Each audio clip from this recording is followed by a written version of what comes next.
Well, good morning, Keith Hayes. In Lewis, in the UK, East Sussex, because we're becoming more and more international, so we have to identify where we are. Somebody started to talk to me the other day and tried to give me directions somewhere, only to realise that we were 4,000 miles apart. So here we are, Lewis, East Sussex, and shout it loud, seen in Sussex from Mirador Television.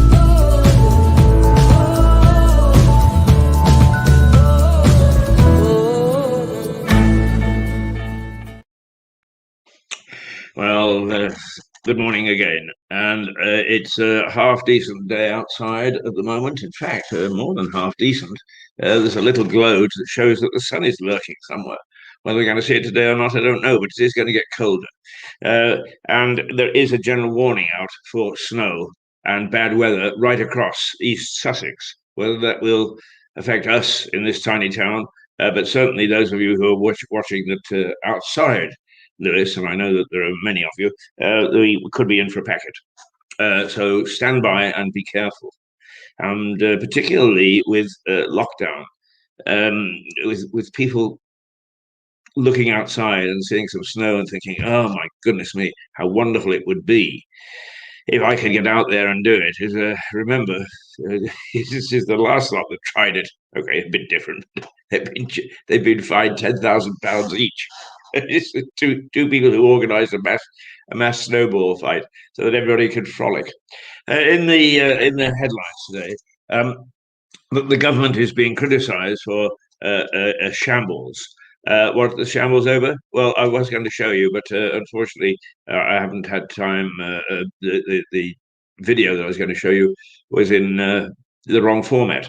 But basically, what the critics are saying is that they paid £425 million to make sure that school meals were made free to those people who should get them, and even in some cases, those people who didn't necessarily qualify, but it was obviously sensible to do so.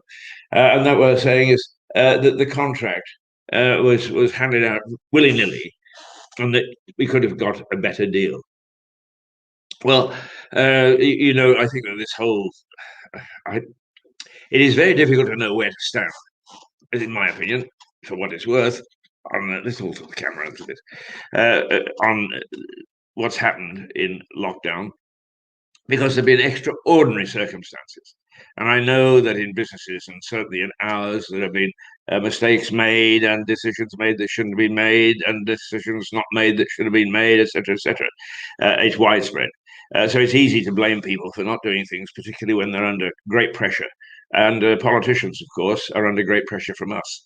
And therefore, they put civil servants under great pressure. So there are bound to be mistakes. Whether in fact it's a legitimate one or not, but I'm all for saving money, because Maria Caulfield has hailed the fact that it looks as if we're going to get a council tax freeze. I didn't get a chance to read up too much on that, but anyway, she approves of it. So if it's going to happen, we've got the backing of the local MP. Now, rather more serious is in Scotland. There has been a stabbing at a school, and they had to lock down a hospital. Sorry, not at the school. It was in the hospital itself, and they've had other incidents of violence. And the experts say that we can expect in post-COVID, post-lockdown, that violence will increase in all sorts of places, and that's a worry. And it does filter down to the fact that the local council have decided to give the maximum increase to Sussex Police in the council tax as they possibly can. But if the council tax, I think that we're at odds, aren't we? The MP is saying, yes, let's freeze the council tax, and the council is saying, let's increase it so we can give it to the coppers. But I think the coppers are in for a very unhappy ride for a month or two.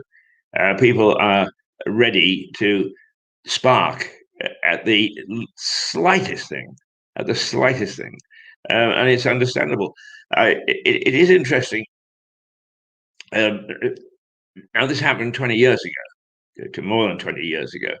The British Airways ran between the various provincial cities um, a shuttle service, turn up, take off.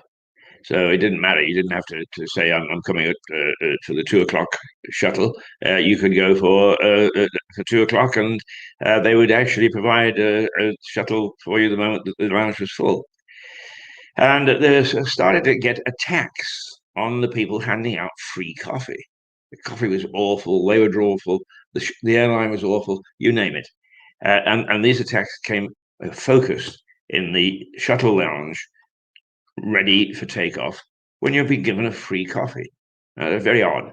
So they did an interesting survey, and they had spotters to see what was going on with people catching the plane.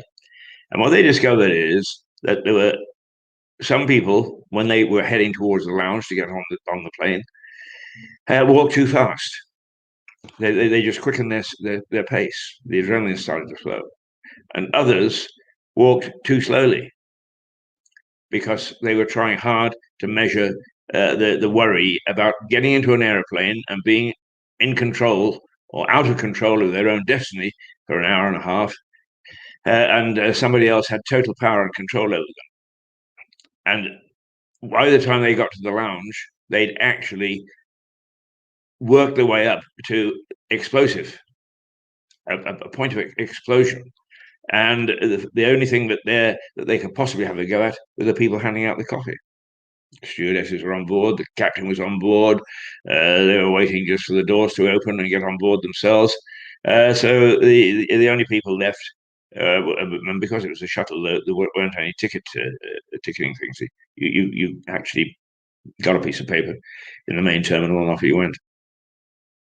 And so it is interesting that they discovered that there is this explosive point when we all get upset and we feel that we're out of control. And I think many people, I'm not being an amateur psychiatrist, I'm just making a suggestion that many people feel that they're now out of control, that events have overtaken them. And as a consequence, we're all starting to get very, very uptight. And there has got to be a point of exploding. And that point of exploding is going to come after lockdown. So we've got to watch out for an area, a period in which perhaps we're going to be not a lawless society, but one that certainly you're going to have to be just a little bit careful and not call somebody a nasty name because they got onto the bus ahead of you, because that could just trigger all sorts of violence. And that's what's happened in Scotland.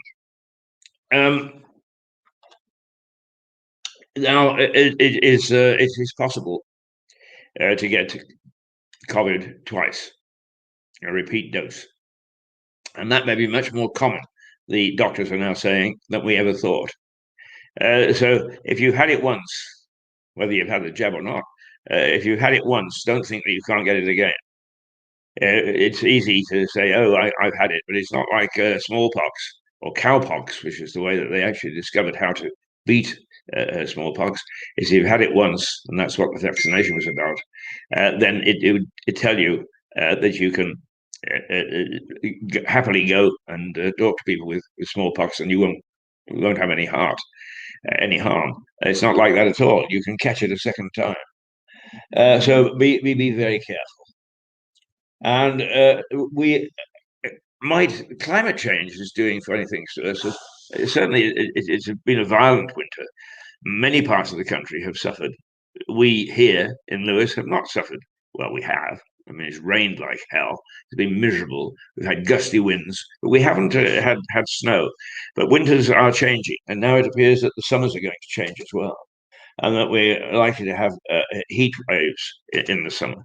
And this, of course, then people with particularly breathing problems and underlying problems, as they put it for COVID, are going to be in trouble. So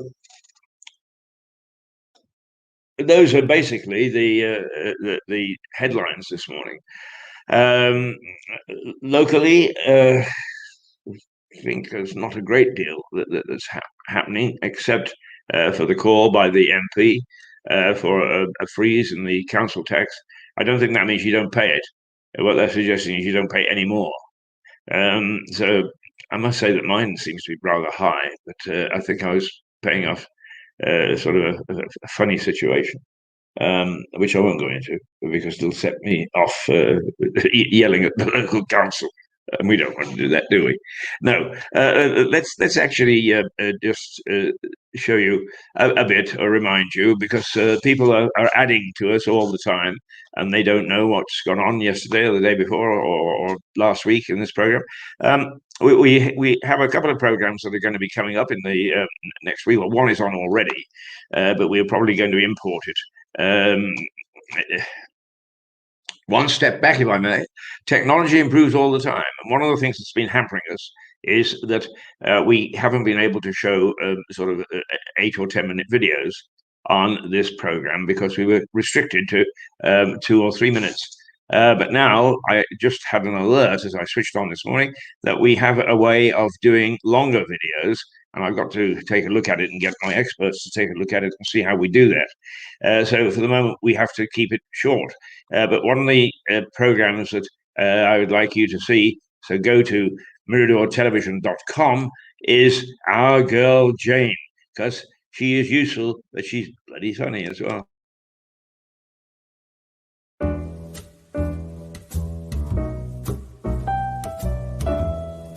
Hi, I'm Jane at Mirador Television, and I love to recycle, upcycle, renovate, decorate, paint, and if I can find any old junk, I'm happy to turn it into something else.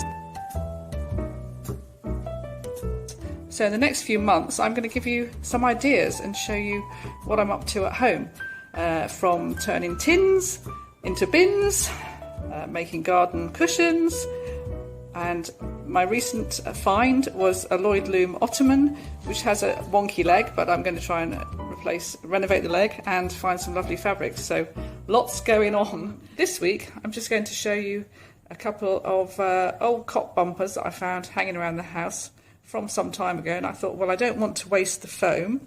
I'll turn them into some seat cushions for the garden bench. Well, can't you see the humour in that face? As she says, she and her family smile a lot, and they feel that by smiling a lot, they help people who are having a tough time because of coronavirus. And God bless her. So she is, and she says we that a family that see the glass half full. And since I always see the glass half full, and believe me, I've been through a week which I hope I'll never go through again. And I'm not asking for any sympathy because I see the glass half full, right? I will fix it, and I have fixed most of it, and we keep at it, and we smile and we go chirpy, even though inside we're thinking, oh God, I got to face this today. But nonetheless, you are all facing that, I think, in COVID, or 90% of you. And if you're in work, there's not much to do when you're out of work, and if you're out of work, it's really a desire to get back there and start to be useful. Although the trend now seems to be that what we're going to do is we're going to start to work from home, and we're starting to enjoy it. And I must say that it always worried me working from home, and I haven't been. I only live 200 yards from the studio, so I've been coming here. But that's going to change as well, because I'm going to have to move pretty soon. I'm just checking on the local news. There are one or two trials and that sort of thing, which I think much easier to read about than for me to rabbit on about. Anyway, one of the things that people have been doing is they've been growing plants indoors, and they've also been starting to look after their gardens where there was no interest before. So another comeback, if you like, in a week or two's time is our dog Joey. And Joey brings along with him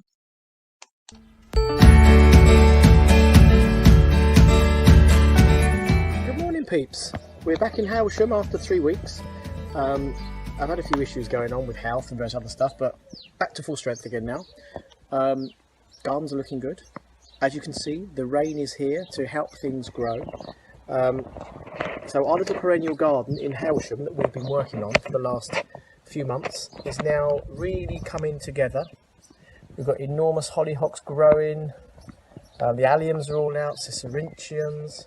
It's an absolute blast of life now, and we're still not in the main growing season. So another few weeks, it will really come to life. So as you can remember, we planted courgettes and peas and sugar snaps in the outside bed. So the courgettes are now flowering, and the sugar snaps and the peas are doing remarkably well. There we are, our friend Alex Hall, who is just a great guy and a terrific gardener. And in that clip, Joey is nowhere to be seen. Joey, the dog, who orchestrates everything that they do. And I'm quite sure that if Alex was on his own for a few minutes, what Joey was doing was lying in a hammock saying, "Get on with it, boy, get on with it. Give a dog a bone."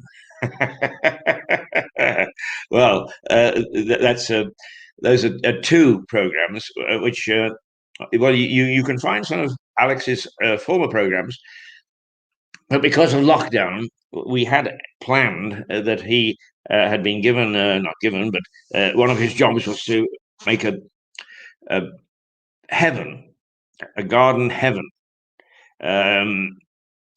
out of a piece of ground, and he was going to take us step by step through it. And he hasn't been able to start because of lockdown. But the moment that we are able to ease out, he will be back at it, and he will bring us how to turn a piece of wasteland into Shangri-La, into a Garden of Eden. And believe me, if anybody can do it, it's our Alex. But let's also carry on with the thought about other things that you may want to do. And apart from Jane's advice, is one of my things, and I'm not going to show you again this morning, but is model railways. And it's something actually the whole family can get involved in. Normally they think, oh, it's a grown-up children. The father will make sure everybody leaves him alone while he puts a track down, puts model trains on, and builds them, and so on. But in fact, I've never been in one place long enough. I've lived in Lewis for 30 years. But I'm a traveller. I've scoured the Northern Hemisphere, working at various journalistic and communications jobs. So I wasn't always at home. But my wife found that, my late wife, I should say, found very much that she wanted to build little stations and little towns and so on for my trains. And she got heavily into it. My daughter now knows very well that unless I get something for my trains at Christmas, I am not satisfied. And I don't care if it costs under less than £1. All it has to be is for my trains. So people give me little matchbox things with some platform figures on. It probably costs a bit more than £1, but not much, say £2.50 or something. And I am happy as hell. And it's something that can grab the entire family. And you don't have to be together as a family to get on with it. If some are laying the track and some are painting the wagons and some are making little towns, and not forgetting the fact that you've got to have a few sheep in the field too. So try that as one of the things that you can enjoy at home. Now, 7:51. Goodness gracious me! I know that we were slightly late in getting on the air this morning, but it's after 10 to 8. Where does the time go? And it's time for us to say thank you to those people who have helped us through this bad time. And one of the things that I noticed a little while ago, although there is no great detail, but we could expect an easing of lockdown next month in March, if everything goes according to plan. If we now are convinced that we've got a vaccine that can put this virus to flight, that we can start see an easing. It doesn't at the moment say how much of an easing, but any easing would be gratefully received. in normal times, in good times, I would sit here and I would work and I would look up and I think, oh my God, it's 1 o'clock. And I'll pop over to the pub and I'll have a sandwich and I'll have a pint or whatever. And if anyone else to chat to, I'll chat. And of course, I haven't been able to do that. First of all, no pubs open, but I couldn't go anyway, even if it was open, because of the individual restrictions that are on us during lockdown. And that's in some ways, that's when it hits home when you look around and think, what shall I do now? But don't be so damn silly, you can't go anywhere. So whatever you do it at home. The only people, now, I have waged a campaign against computers and banks and the way that they operate. They have no idea what their customers are all about. Oh, the girls in the branch do. And actually, what they call a senior manager, they do. They understand it, but they have no discretion to help us. So here is very pretty girls in the main, very efficient girls. They help you all they can, but their authority is limited. It's all in the hands of the computer, you see. Well, now here is a scenario. I let one particular bank account run quite thin, and if there is something that comes off, I got to pay a bill. I actually go and put a bit of cash in and top it up and so on, and it suits me to do that with that. Anyway, yesterday I barreled down at 12:30 to put in. Actually, it wasn't much; it was £25. And I got £25 in my hot little hand, only to be halted at the door. The bank was closed. And it was closed because they'd had somebody who had caught the virus. And so, as a consequence, everybody had to leave. They apologized. They said they would get back open as soon as they could. But the machine that takes pound notes is inside the building, not on the outside. So I couldn't get in. And as a consequence, that for just want of a couple of quid, the bill that I wanted to pay was going to bounce. And I looked at my phone. Had they made any provision for that? No, not a bit of it. Not a bit of it. Close the branch, and sensibly so. Close the branch, but can you pay your bills? No, you've got to do it online. And if you do it online, it's got to be, you got to have the funds there. And can you put in cash online? Well, if you can, I don't know how. So I had to go to another bank, a different bank, put some money in, come back to the office, go online, transfer it, and get it in there just under the deadline. Now, there you are. Thank you very much. Computers save time. Computers are helpful. Computers will do what we say. No, they don't. They do what they're programmed to do, and nobody bothers to reprogram. And what would have happened then is I'd have been charged another £12 for being overdrawn when I shouldn't have been overdrawn, and I would get a nasty letter at home. Thank you very much, bankers. You really responded very well to COVID. You haven't even thought it through. You have no idea what the average person, your customer, goes through. You haven't. You come up with these pretty headlines, slogans. We are the bank for the people. Every little business gets our help. Oh, yeah. Root and branch reform is required, just the same as it is with our day-to-day legislation. Everything needs root and branch reform.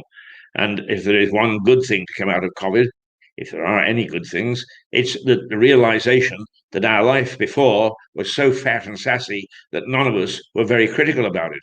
And now we're finding out some of the flaws. We want change.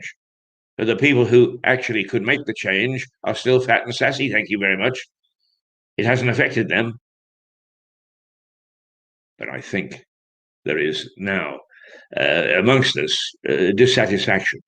And customer dissatisfaction is the thing to change things. There is customer dissatisfaction, and it will really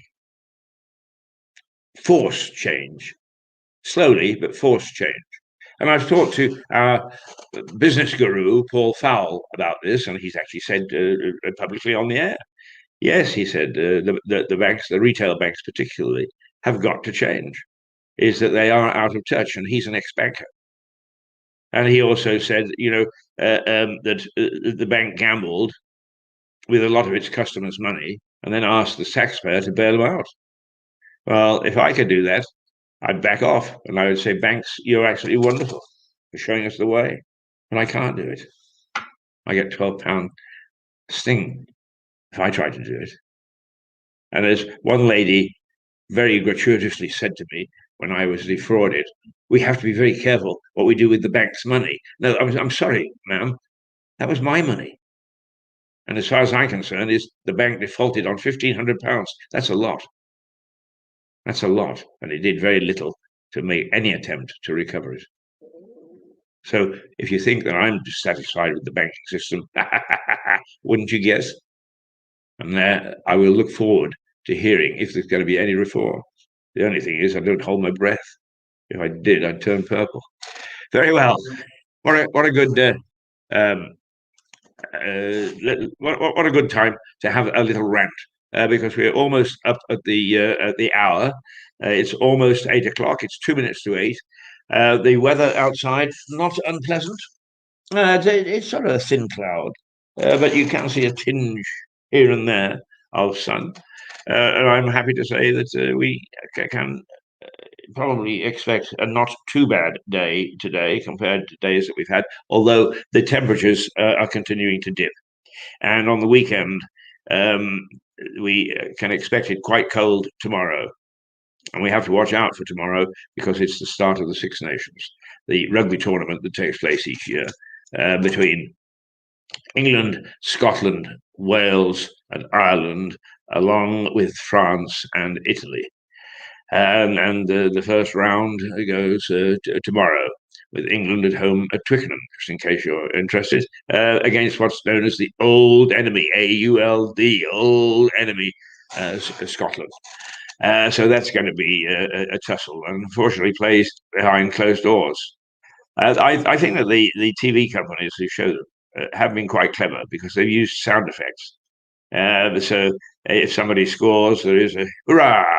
And if somebody does something naughty, there's a ooh. Whoever is sitting there with the finger on the button, well done. Okay, let's just take a little step back. And I said that we were going to thank the people who have helped us through this bad period. It has been bad. And of course, I got sidetracked. So here we go.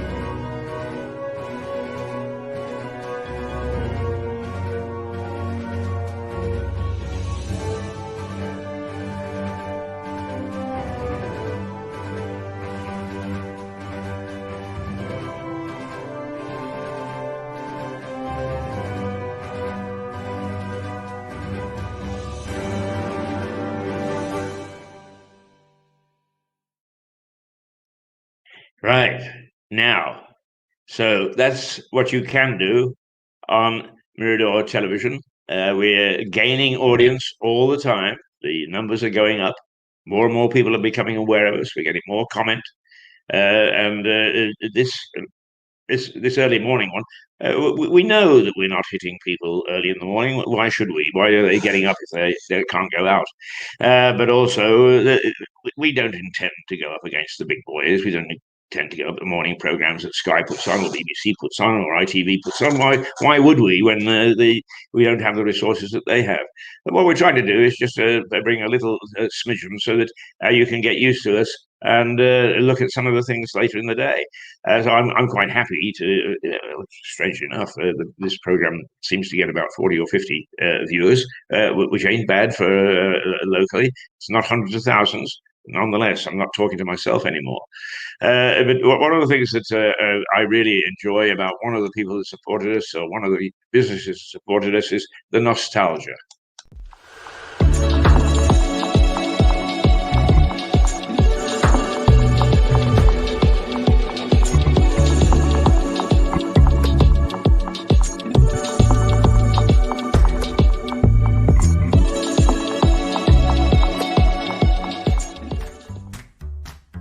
My name's Yad and welcome to my shop, Bell & Co. We specialise in mid-century furniture, 50s, 60s and 70s mainly. One of our main ethoses here is very much encouraging people to look at older pieces of furniture rather than buying new or buying flat pack. We're very much environmentally based in trying to encourage people to reuse and reimagine objects, and so we spend a lot of time restoring pieces, reupholstering pieces and bring them back to life generally. They're just fantastic to look at and they're just beautiful items at really, really affordable prices.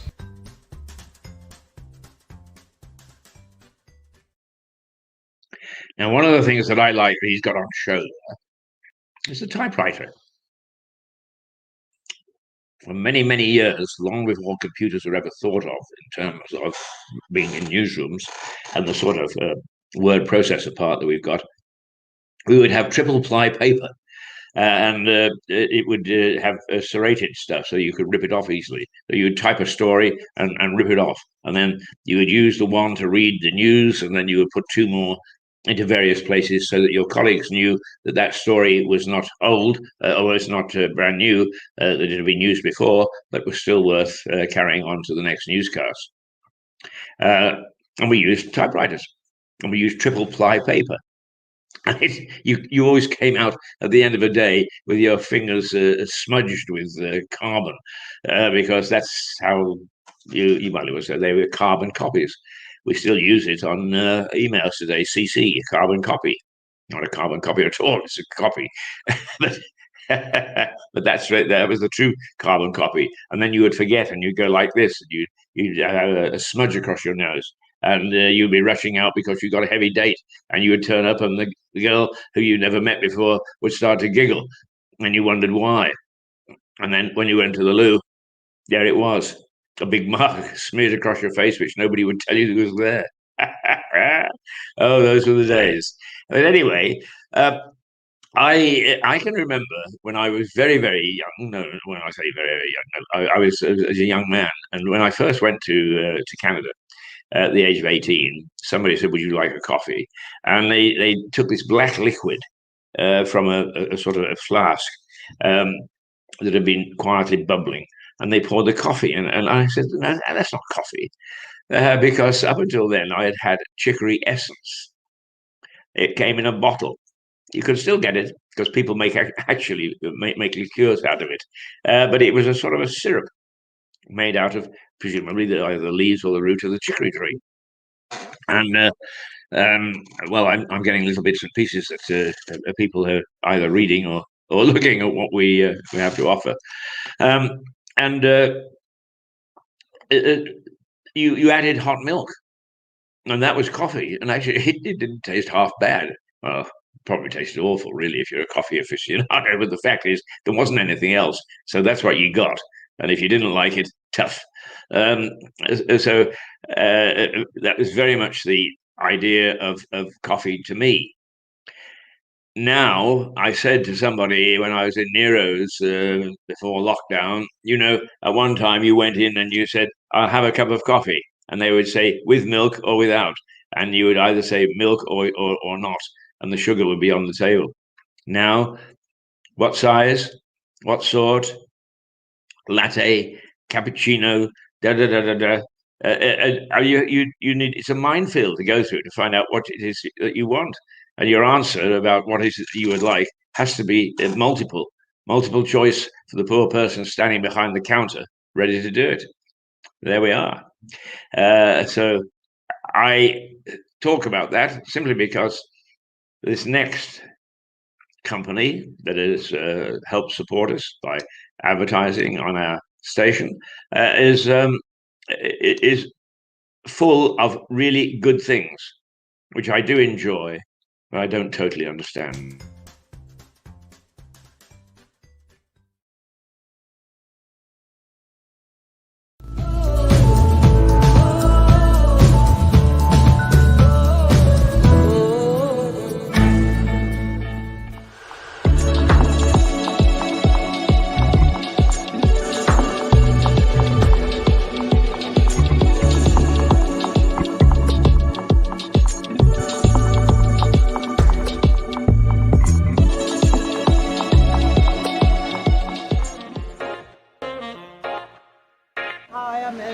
Focaccia from Catherine Tales, and we've been open here for about 2.5 years. We specialise in focaccia genovese, which is this focaccia, like that. And my mum and I went to Italy, to Genova, to learn to make focaccia, which is an ancient art. Then we do little salad pots, sauces, fresh pasta, stuff to take home and cook. We try to get locally to support other local businesses. We have a few cocktails in bottles, which is why we're called Catcher and Tales. We're open 6 days a week, Monday to Saturday, to come by and see us anytime.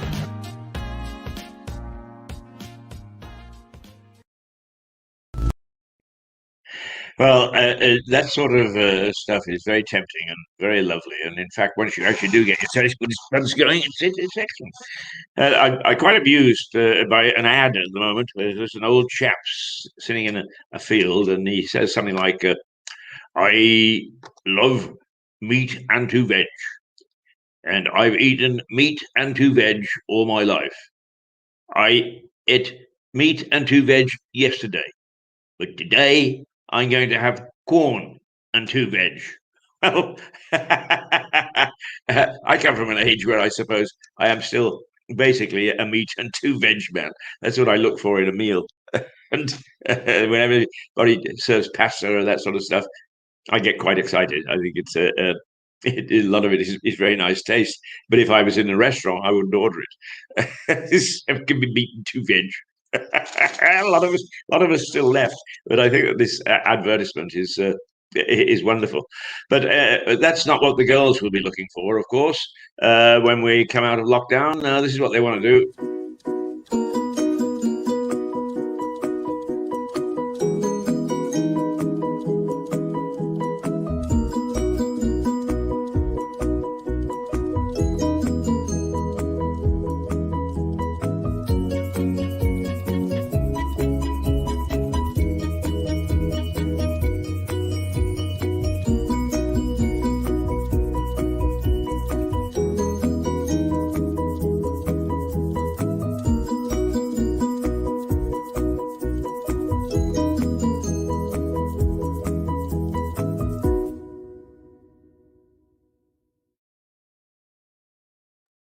Now, I simply hate shopping. I really hate it. Those of you who have ever seen me before know that there's one exception, and that is Hamleys, the toy shop in London, where I can spend hours just love looking at the toys and the models and so on and so forth. There's this child still buried deep within me, I suppose. But once you're able to shop again, which now looks as if it may be a bit sooner than we thought, here's somewhere to head for in Lewes.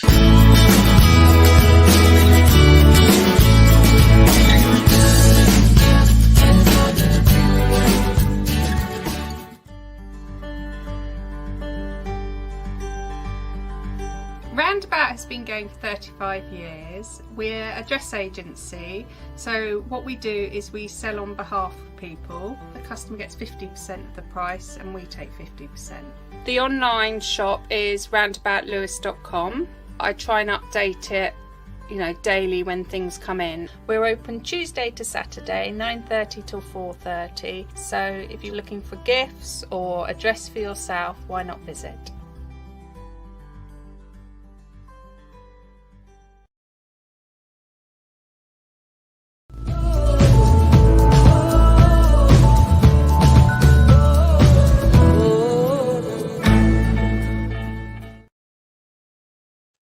Okie dokie dokie. Those are three businesses in Lewes which will be open again the moment that lockdown ends, and God bless them. They are stayers, stickers. I'm afraid that as you go out on a daily basis, there are very few stores open. Of course, the drugstore is open, or the chemist, whichever you want to call it, and WH Smith's is open because there's a post office in it. The only other places are coffee shops, but you go in and you get a coffee and out you come. No sticking around, no hanging around. That's the scene that we are stuck with on a day-to-day basis. And it is important that we actually try hard to make our time worthy. I posted a blog. Is that what they call them? Anyway, it was a Facebook post, a Facebooker.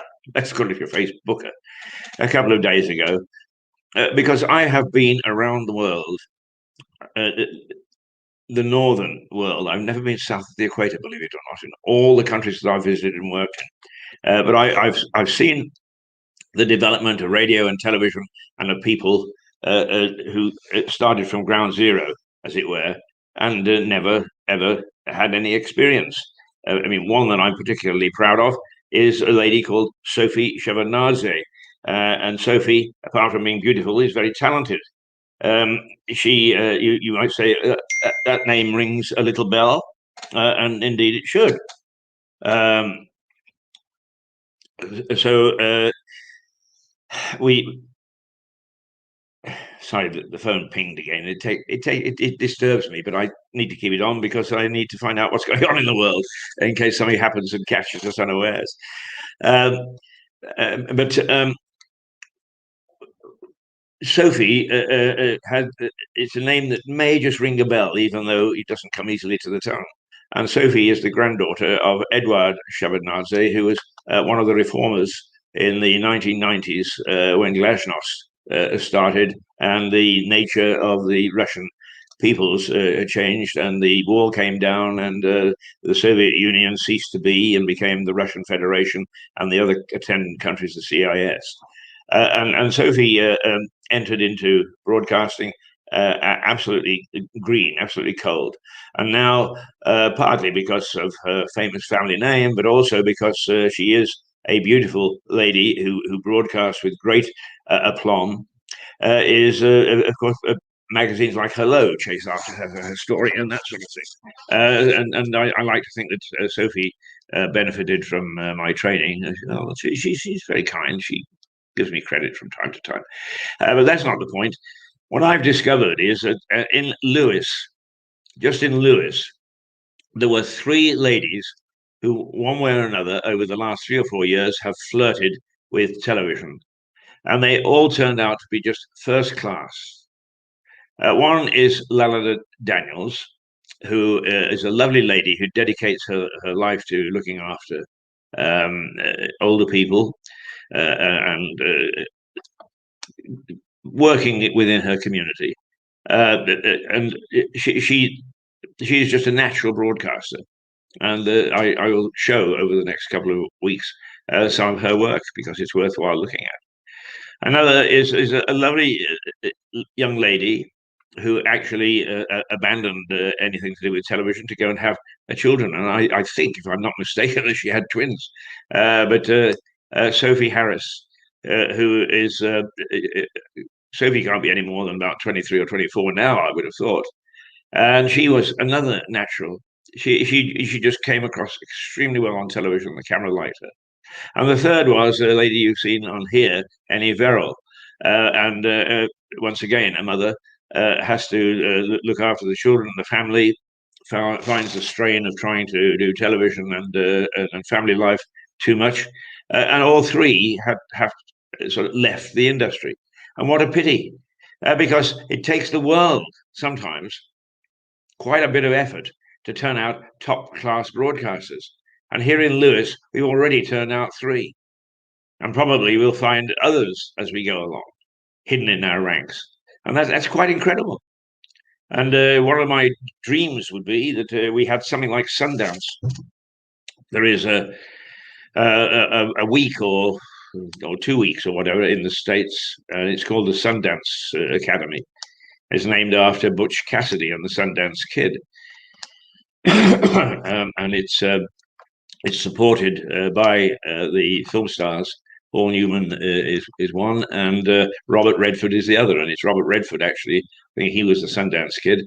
And he has supported this, trying to bring out the very best in American, in this case, filmmaking, where I would love to think that we could do something like that for television in Lewis. And that we could take some of our raw talent and turn it into world-beating people who appear on television screens And people say, yes, that comes out of the Lewis Academy. A dream? Well, I am a dreamer, you see. I'm a visionary, and a lot of things that I envision don't come true. There are always things standing in the way, but that one, I'm not so sure that it is a lot that's standing in the way. So that's one of my dreams. Why did I get onto that? I have no idea. Doesn't matter. We're talking through. It's 17 minutes past 8. It's not a bad morning. It's getting slightly colder, and it's going to get colder. And tomorrow, I think that the low is going to be 0 or the most 1, and not rising to much of a 3 or 4. If that is true of Twickenham, then the rugby players will be shivering before they go out, but they won't go out to the roars of the crowd because the crowd aren't let in still.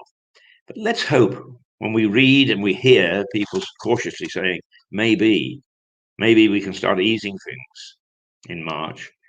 Perhaps one of the things that will ease a bit is some of the very big sporting events. I doubt if we can go and jam people in the way that we have in the past, but nonetheless, it's a way that we can get back to some normalcy. Let's put it that way. Yes. 18 minutes past 8 o'clock, and it's a Friday, and I always feel this way on a Friday. I can't wait for the hooter to sound, and I can walk through the factory gates and go home. And going home at the moment, it doesn't matter whether I walk through the factory gates or not on the hooter. There's not much else to do except behave myself and go for lockdown and try hard to amuse myself. And that's what most of you should do. But it does remind me of a movie that it's a very contentious movie. And it's called Saturday Night and Sunday Morning. And I think it's a young, not Richard Harris, a British film star who went on to greater things, who plays the part of a young man who works in a factory, and in 5 days of the week he goes and does this monotonous job to earn money, so that on Saturday he can really let go. He goes to his footy match and then goes into the pub and gets drunk and then chases the girls on a Saturday night until then he has to wake up with a hangover on Sunday morning. And the whole of the country and the whole of the towns and villages all sort of very somber and very quiet. And it is a non illegitimus carborundum, I believe is the Latin phrase. Don't let the bastards grind you down. If you haven't ever seen that movie, it's a famous one. It's a movie of note and well worthwhile seeing. But that's the sort of situation I think that we find ourselves in a wee bit at the moment, no matter how interesting our work is because of lockdown, is we work, we go home, we don't even get drunk, although drinking has increased apparently. So do watch your drinking if you're at home. With me, it's decreased because I'm not a lonely drinker. I don't like drinking on my own. I'm much more likely to stumble out of a pub, having had one too many, than I am to sit in front of the television at home and drink too much. In fact, quite often I pour myself a glass of wine and think, oh, I'll enjoy that. And then when I nod off and I wake up, is that half glass is still there, untouched. So it affects people in different ways. So don't give in to alcohol, whatever you do. All right, let's just go over one headline again, and I'm just going to play a little snippet, which we've played 2 or 3 times. In fact, I hope I'm going to play a snippet, because one of the things that we'd never considered with COVID is that as we come out of it, and as life will be so much different after this whole thing is over, is that there is going to be more violence. And that's what the experts are saying, is that they can anticipate more violence. And the sad thing is that quite often that violence is turned against the people who are trying to help. And the hospitals are taking a bit of a battering. They are having patients turn on them. So whatever we do, let's try very hard to stay calm and not give in to violence. But this is what our local NHS people are doing. And I am a great critic of the NHS as an establishment, but a great supporter of the people that work in it and do such a fine job.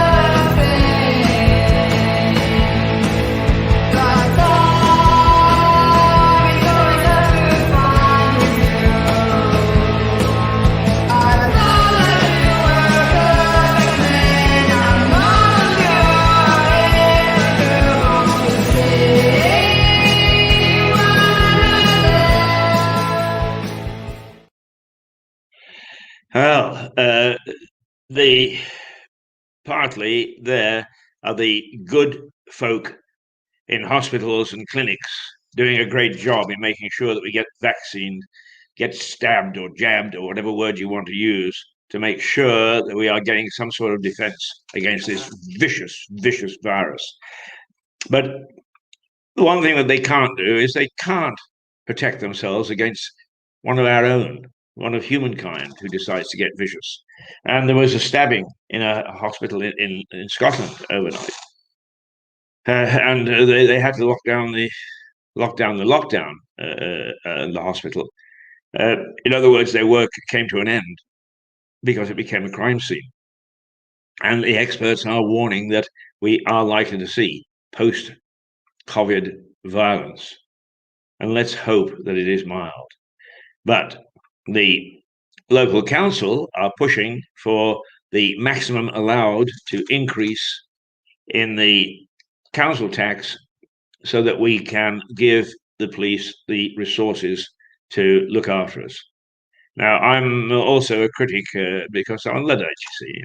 I'm old, and it's not that I remember how we used to do it. It's that I actually lived with it. And a lot of the younger people haven't. So they are unable to make a comparison about what works and what doesn't. I think that if we give more money to the police, then I would like to see a return to the copper on the beat. It's okay, swift response and so on. Let's get another unit, coppers on the beat. And there is one lady who has won everybody's heart. She's not a copper as such. She's one of these special support people, but she got a lovely name and a lovely nature, and that's she's her name's Tracy Honey, and Tracy, because she was on foot and because she patrolled for the longest time the same areas, became a great favorite, and people trusted her. And if you got a problem, you called the station and you said, "I want to talk to Tracy Honey," or "Send Tracy," and that's the way it should be. Why our masters do not learn, I have no idea. But if we're going to give them extra money, why not reverse experiment? Why not try going back with a little experiment and see how it works? Zero tolerance, possibly. But if we're going to, if the experts are saying we're going to hit a patch of violence, and actually, just 18 months, no, not 18 months ago, 14 months ago, just before New Year's Eve, in fact, it was New Year's Eve, I went with a pal to Harvey's Tavern in Cliff, and I passed the Indian place, Chowlers, I think it's called, and there were a lot of people there getting ready to have a good time and so on and so forth. And when I went back, there was a car rammed into the window, and some young hooligans had stolen a car, and from as I remember the case, deliberately targeted that restaurant and drove the car into it. And the police were there, but they weren't there when it happened. There wasn't anybody standing on the corner saying, "Oi, you're nabbed." The response team had to come from Eastbourne or wherever. And I just don't think that suits. It might suit something in the future where we've managed to stop crime on the streets. We haven't so far. So what we really need to do is to make sure that we've got something worthwhile in terms of the money that we give to the police. That gives us reassurance. Now it's 27 minutes past 8. I don't know where this hour went. Got to go to work now, I guess. Oh dear. Oh dear. Oh dear. Um, we Russell John Thorpe. Coffee, cocktails with or without brandy, Calvados, and Irish whiskey. Oh, he's got a wonderful sense of humour, Russell John Thorpe, because he knows very well that I would have actually brandy in my coffee every morning if I could. In fact, when we're allowed, I actually take myself off to Dieppe for a weekend just so that I can have breakfast and with a croissant and a coffee and a brandy in it. Well done, Russell John Thorpe, and you have actually found out how to do the comments. So that's beginning to work. And there's a lovely lady called Pam who was asking me yesterday, how do you do it? And I said, I get the techies on it. And it looks as if perhaps we actually have. So well done. And well done, just as it's now 8:28, and it is time for us to go. But why not? Let Jane have the last.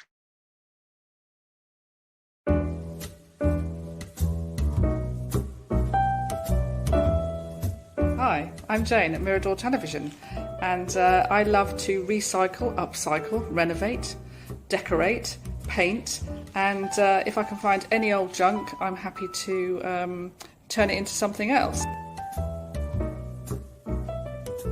So in the next few months, I'm going to give you some ideas and show you what I'm up to at home, from turning tins into bins, making garden cushions, and my recent find was a Lloyd Loom ottoman, which has a wonky leg, but I'm going to try and renovate the leg and find some lovely fabrics. So lots going on. This week, I'm just going to show you a couple of old cot bumpers that I found hanging around the house from some time ago. And I thought, well, I don't want to waste the foam. I'll turn them into some seat cushions for the garden bench. You see the humour in that face? Jane makes us all smile, and you included.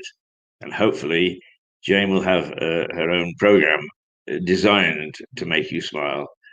We've had a rough week, a really rough week on Mirador, but it's given us time to take stock and to schedule some things and look at what works and what doesn't and how we do things, and that's what we've been doing.